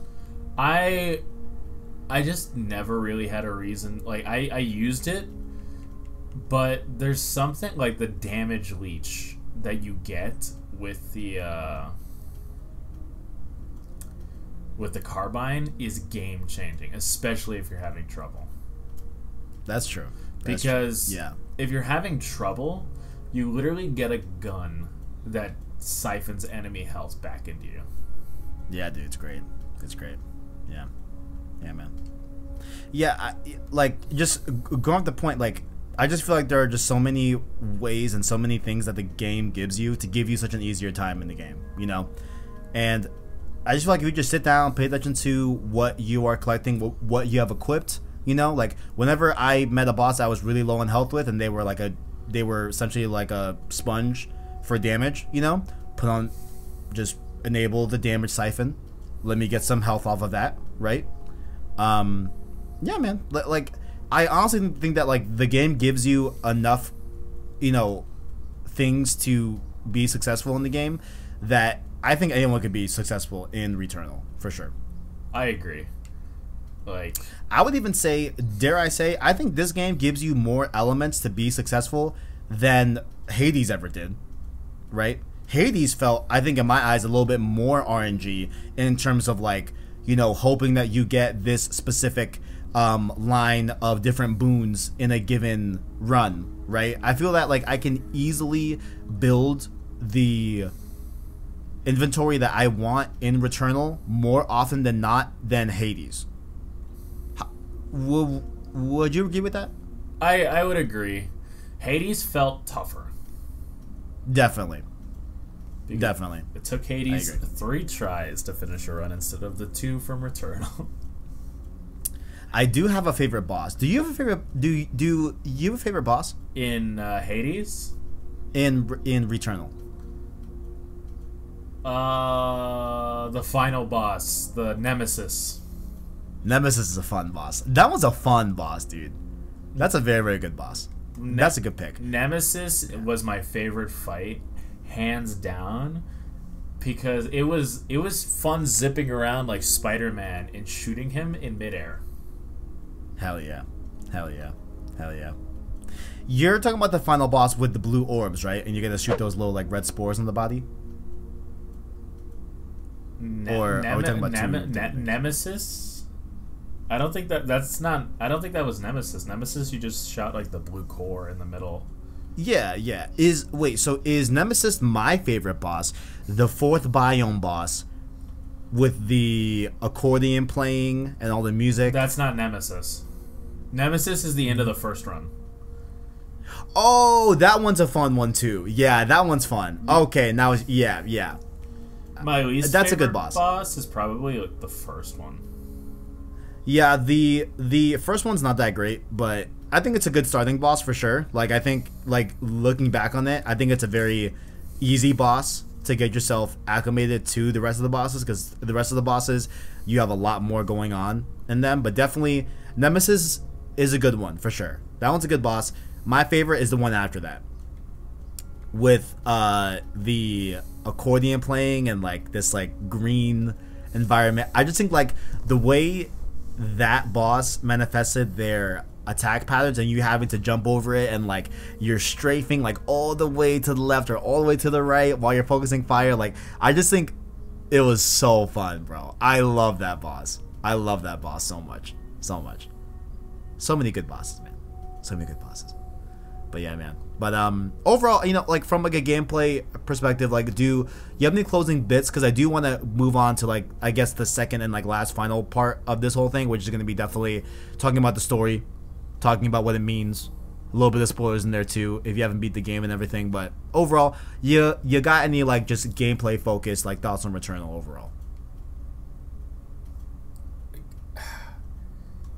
The game gives you everything you need to be successful. It really isn't that tough. I agree. Anybody can finish Returnal. I believe in you. I agree. The only thing I will say though is I have two things I want to bring up about Returnal. One, I think it's still pretty unacceptable and pretty shitty that there are people that are still having PS5 crashes of the game will crash the PS5 as a whole. There's still bugs out there that will lock you in rooms. There's still bugs out there that will, like, I had one that I was falling through the map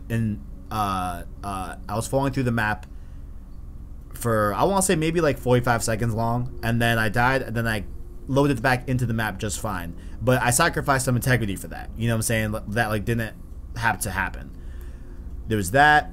And yeah, like I think there's just a lot of like bugs in this game that I think are different than like the Miles Morales bugs. Where like, yeah, like there were some bugs there, but like they were like, oh, if you swing at this fucking dumpster, you turn into the dumpster, right? Or like some shit like that, right? Like it's not necessarily like game breaking, right? Those are bugs for sure. Those bugs were a little fun. I'm not gonna lie, those were funny. I agree. But there's some in Returnal where you're dealing with a roguelike where, you know, you die, you start over, right? There are plenty of bugs and game crashes that completely inhibit the gameplay of the game. So I think those are pretty unacceptable. It's not something that I think is par for the course for a PlayStation game, right? That is exclusive. Granted, it's not first party. Housemarque isn't owned by Sony, but I do think that should be definitely something that is addressed and is at least acknowledged about this game for sure. Pretty unfortunate to see that, but overall, I still think that like this game is great. I think it's a great first party game. Well, not first party. I think it's a great PlayStation 5 exclusive. I think its DualSense features are great. I think it's a really good game, right? And I think the more I sit on it, the more I kind of align with you, where it's like, I say if you can comfortably buy this game for $70 and you want a good PS5 game, I say you should pick up Returnal at full price if you can do it, right? You know, but if it's huh? No, I was gonna say is like, but if you have any reservations, wait. Yeah, that's what I say too. I say if there's anything that you have heard about the game that isn't up your alley, you know, to any sort of degree, even though I do think that you will like it at the end of the day, I think you should probably wait. I think I'm more on the side with you, right? I know I was a little bit not on that side when we first spoke on it, but now in hindsight, completing the game, I kind of see where you were at with that, and I'm more closely to you than I was opposite. You know what I'm saying? Yeah. So, yeah, definitely hear you. But let's talk about this fucking story, man. What happened? You know, I do have an article that is from Push Square, link below in the description. They kind of break down the game story overall, right? So how do you interpret the story, Arachknight? You told me a interesting statement a few weeks ago. Like, I definitely want to talk about that. Like what do you think is going on in Returnal? Or what do you know to be going on? Excuse me. It's mental illness. I think our protagonist is just fucking nuts. Yeah. Like, yeah. Because all the signs point towards mental illness. And yeah. Like when I say nuts, I mean that with no stigma towards mental illness. I know we're being completely respectful on the topic of mental illness. Yeah. We're just purely talking about the game, right? So when we say like nuts, right? Yeah. We don't mean that in any sort of negative connotation. Yeah, I don't mean that I don't mean that to be derogatory, and I don't want it to diminish the impact. But at the end of the day, the protagonist is experiencing, I feel, just like a complete meltdown. Like, it's her way to cope with how the world is perceived to her. I don't think she's actually an astronaut. I don't think she's actually in space. Oh, really? Yeah. Really? Because think about it. Oh, wait. I think I know what... Okay. The only reason why I think I see what you're saying was because you eventually find that document where she was rejected from joining Astra. Yeah. Yeah. Okay.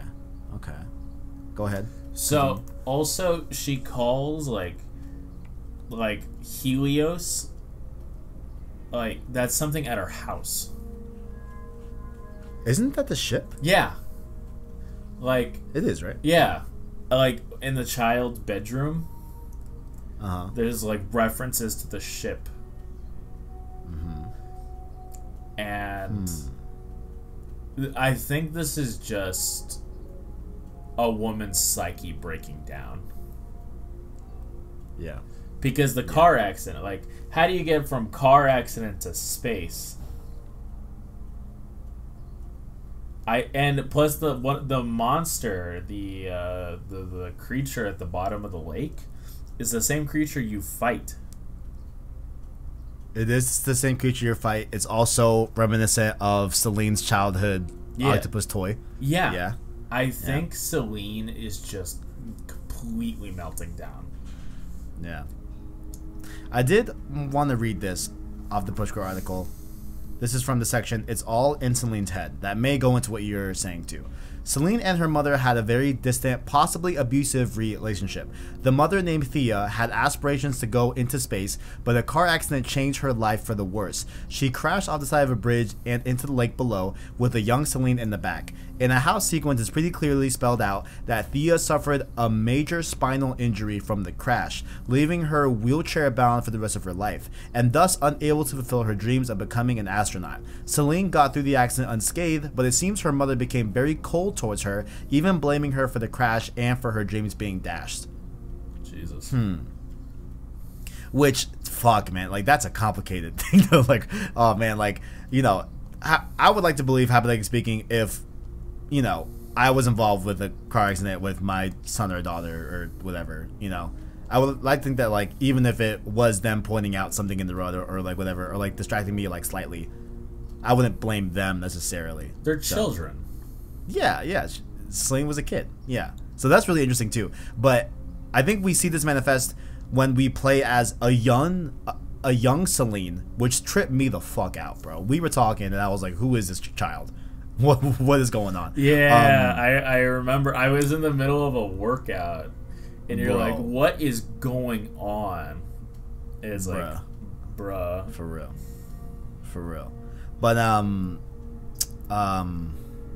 But yeah, like, when they sit down at the table and the young Celine is trying to talk to her mom, which is just manifested as a astronaut body, right?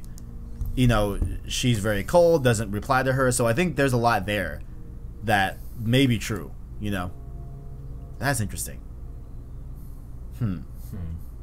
And then, let's see here. So we continue on to go off your point. Celine grew up to resent her mother, but was equally obsessed with space. She becomes very much like Thea, and that extends to her relationship with her child.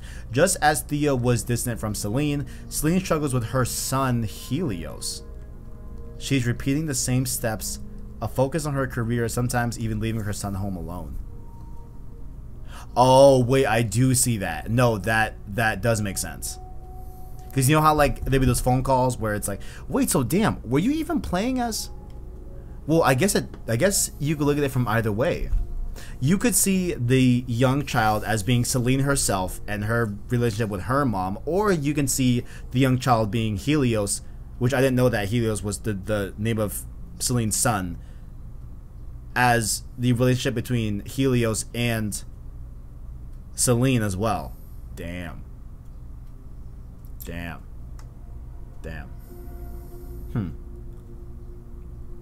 is interesting. Therapy. That is interesting. Yeah, but then we get those audio logs of, like, Celine actually going to therapy, right? And like her saying, like, you know, please don't tell anyone, this, then the third. Do you remember those logs? More therapy. Like, that is, like... Wow. It's...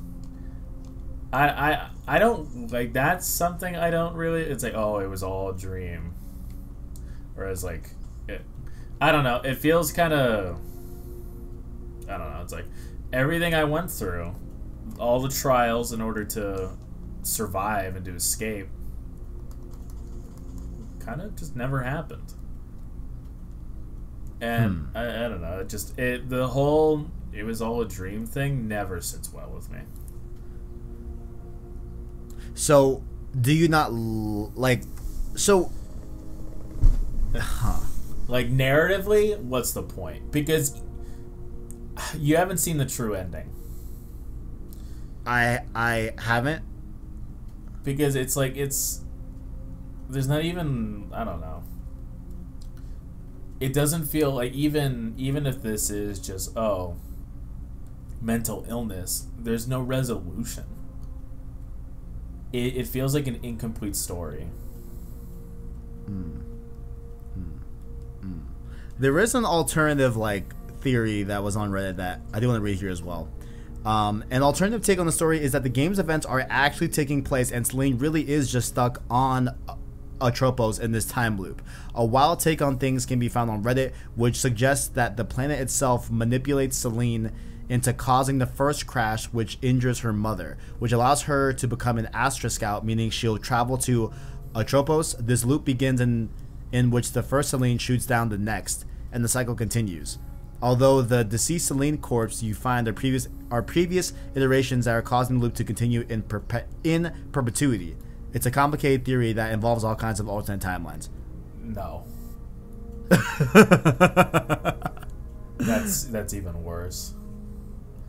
The planet was affecting her from way back when? Well, I mean, then you have to get into the essence of time, right? And is there a timeline out there that exists where I've already lived my life? Well, and could that timeline affect my current life right now? There is a theory. It's been a long time since I've read extensively about this theory, but Einstein proposed that all of time is happening at the same time. Mm-hmm. So that does explain mechanics, or that it does explain some of the science between quantum mechanics. Right. And I'm not going to get too into it.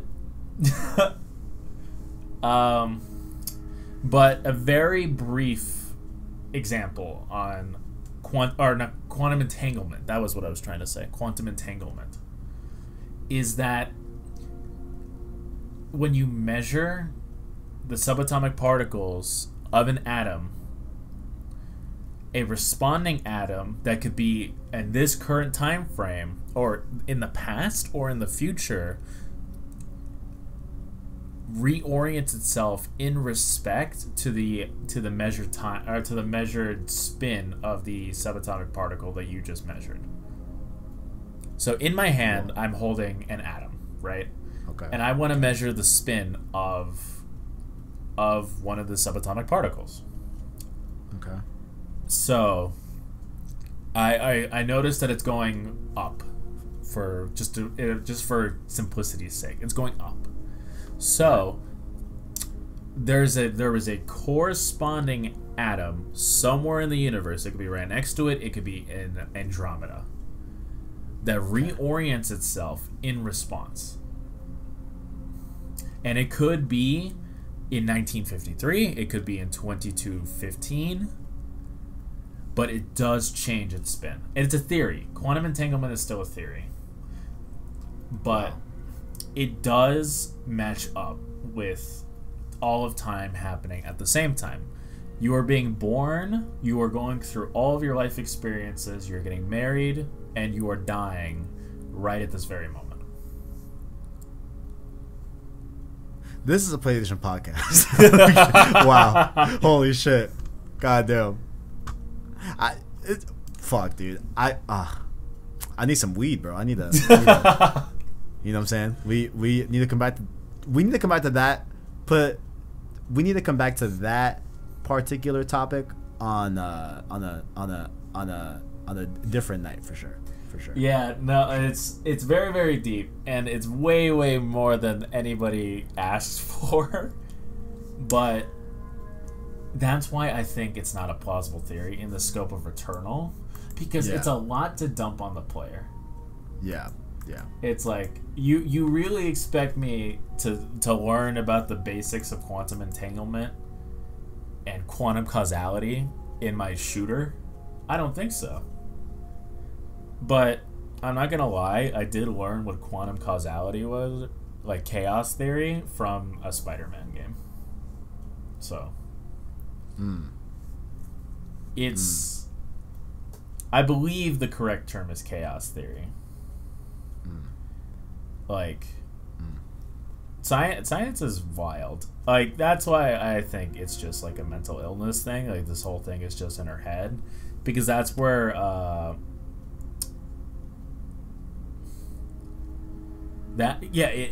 just looked it up. Chaos theory is constant feedback loops, repetition, self-similarity, fractals, and self-organization. Deterministic chaos. So you say that you're more inclined to believe that like Selena's just mentally just going through something, right? Yeah. There is a section called "It's About Hereditary Disease" in this whole section where it reads as follows: Another theory we've heard is that Thea wasn't in a wheelchair because of the accident. It's because she had a degenerative disease that meant she grew weaker over time. It was passed on to Selene. A symptom she suffers is seeing white shadows in her vision, and her condition means she fails to become an astronaut, instead forced to look after her mother and child. When Helios asks about the white shadow in the car, it suggests the disease has been passed down to him as well. This theory is essentially an alternate spin on the first one, in which the game's events are an allegory for how Selene is feeling. Thoughts? That makes more sense. Okay. It's a degenerative disease, white shadow. It is a little harder. It's harder to believe, but I definitely prefer that over the second proposed theory. Yeah. It's a lot of nuance in the narrative of Returnal. A lot more than I expected from my silly little shooter.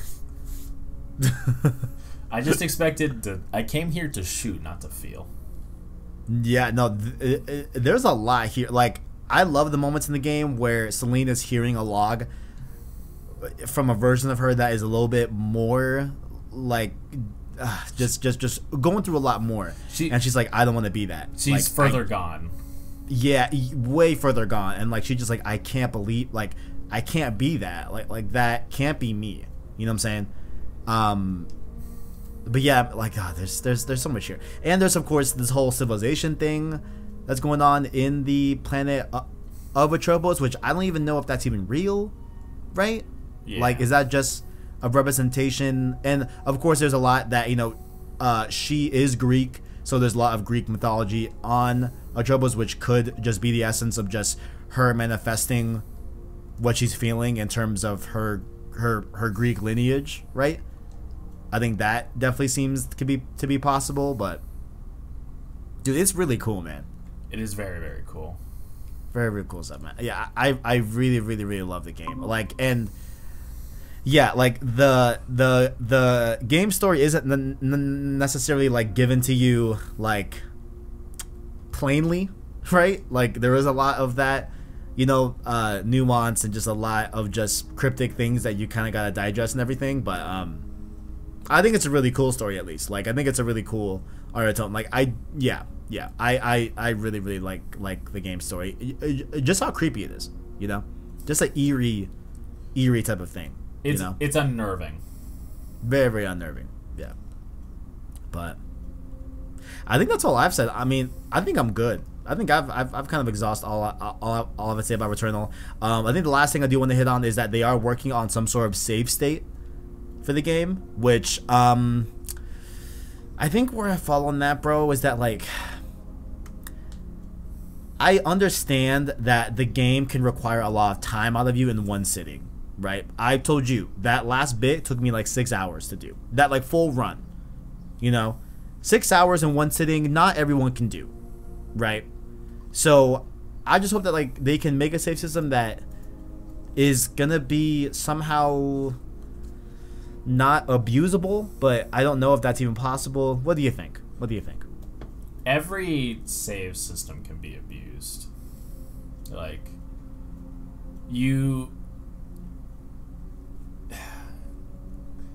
it's unavoidable, but I don't like if it's have a few people abuse a save system in order not to lose a run or limit the possible player base to your game. I'd rather just have people abuse the save system. Yeah.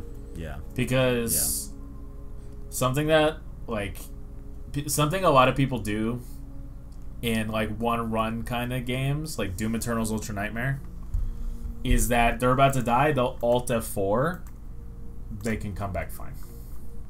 Right.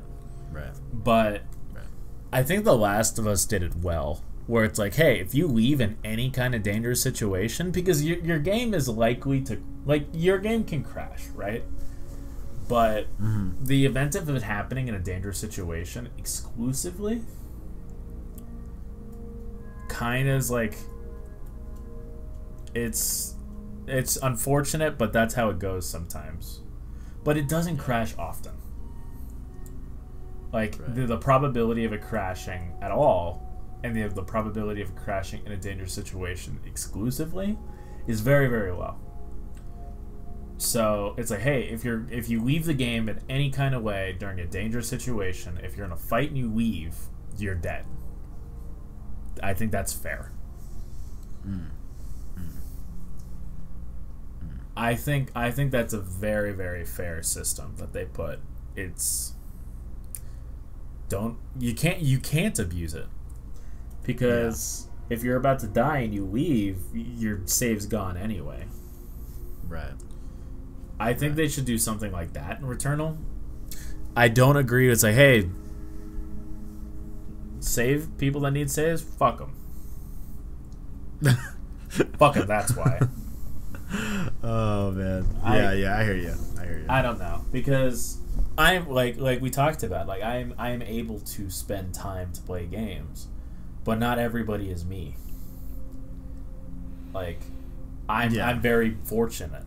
Like, people that have full-time jobs, people that have kids and families and responsibilities that I can't even fathom yet. They don't have the time to sit down and play for 6 hours straight. They have a kid. And a baby's sole prerogative is to cause as much harm to themselves and the environment as possible. You need to keep an eye on them. You know I'm right. No, I mean, I don't know firsthand, but I've observed many parents struggling with their infant. So babies literally try to game end themselves. Like, they're done. Like, when I was a kid, if not for my parents, like, if my mom was playing Returnal and was like, oh, my kid will be fine, I would have been gone. I nearly fell down an elevator shaft, gamer. Damn. Like, damn. All I'm saying is that parents and people that have busy lives can't do that. Like, this needs to be something in the game. And it was a little, like, their first comments is like, it's a roguelike. You don't get to save. Like, those comments kind of rub me the wrong way. It's like, just put a save system in your game. Yeah, like, I'm more in the end of, like, I think this game specifically needs some sort of save, just because of how long those runs can get, right? No run in fucking Hades was ever 6 hours. That's unheard of. Dude, you know took your sweet time. Bro, I was like, yo, I was trying to make sure, I mean, because I'm trying to remember that night. I think I got to the second part of the game.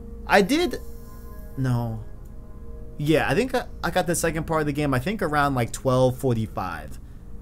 And then I beat the game at like 3:45. Something like that. You know what I'm saying? But like, I was definitely playing very, very cautiously, trying to make sure I had enough ether in case I wanted to do a reconstructor, all that good stuff, whatever. So I definitely took my time a little bit there, but like, generally speaking, like, I feel like the average run in Returnal is longer than a Hades run, right? So just solely off of that, I would say, hey, just put a save system. I get not wanting to like affect the nature of the game being a roguelike. I do understand that like they want to keep that there, but I think this game specifically would be better off with a save feature.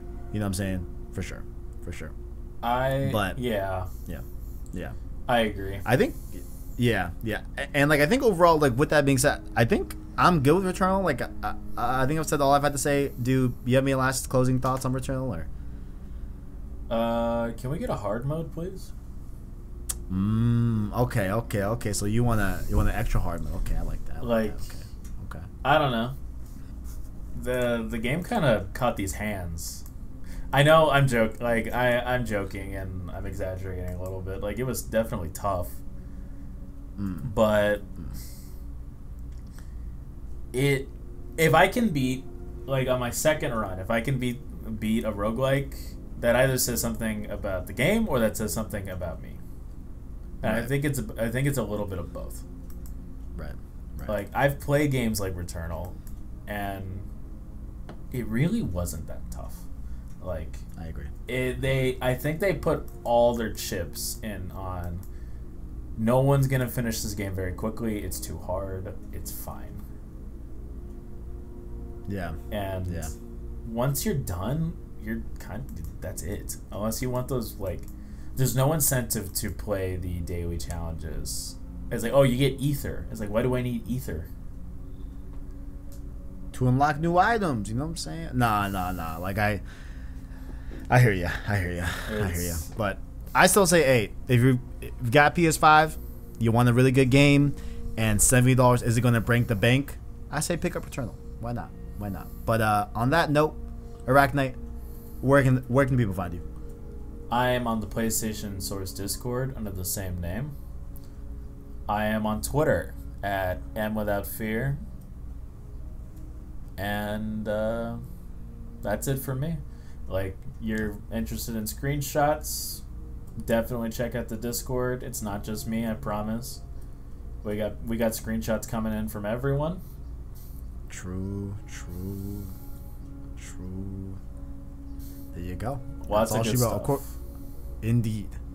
This has been Saves Live Podcast, episode 16, the weekly news show about any and all things PS5, PlayStation games, and PlayStation itself.